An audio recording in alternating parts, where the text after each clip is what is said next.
Este aqui é um vídeo pequeno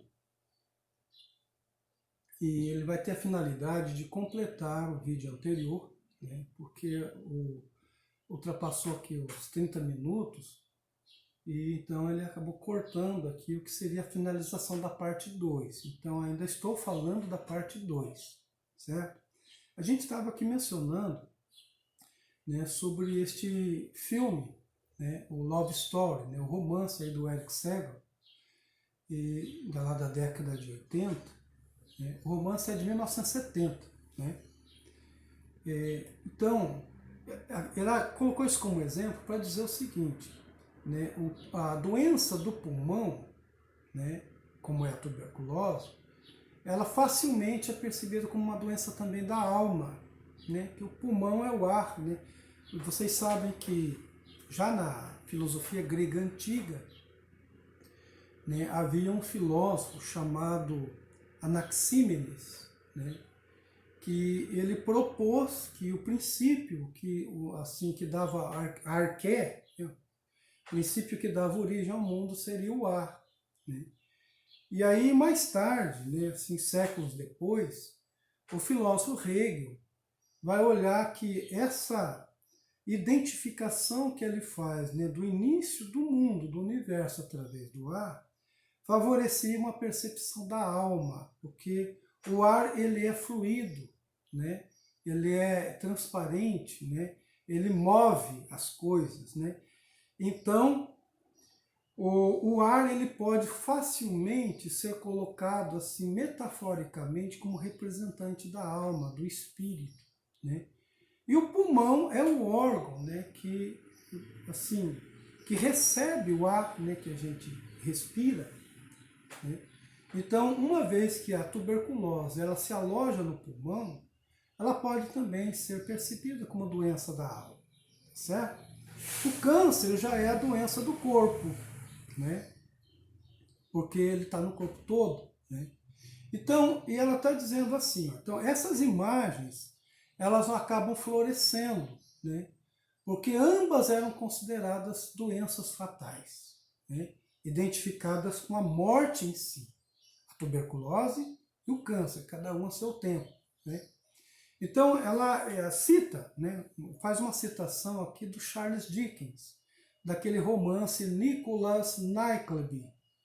Então, lá tem uma passagenzinha que o personagem escreve assim. Enfermidade em que a vida e morte se acham tão estranhadamente mescladas que a morte assume o brilho e o matiz da vida, e a vida, a desolação e o horror da morte. Uma enfermidade que a medicina jamais curou, que a riqueza jamais evitou e da qual a pobreza podia gabar-se de estar isenta. Está vendo? Uma forma aqui de se perceber a questão da tuberculose. Né? Também ela vai citar aqui uma carta, novamente, do Kafka, né, a um amigo chamado Max Brod, né, de outubro de 1917, ele falando da tuberculose, né, que ele morreu de tuberculose, o Kafka. Né?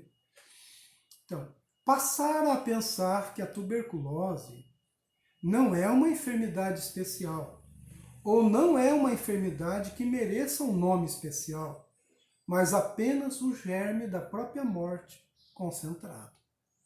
Está vendo aqui? Então, como ela é percebida como uma doença grave, né, relacionada à morte. Né? O câncer mantém especulações semelhantes, né? E ela vai colocar aqui uma citação, né, o médico, né, Georg Godlek, num livro chamado Livro Disso, né? Assim, prefigurando aqui o Wilhelm Reich. Né? O Godlek dizia o seguinte, né, o que não for fatal não é câncer. Né? E ela cita essa passagem dele. Né? O Godlek nasceu em 1866 e morreu em 1934. Né?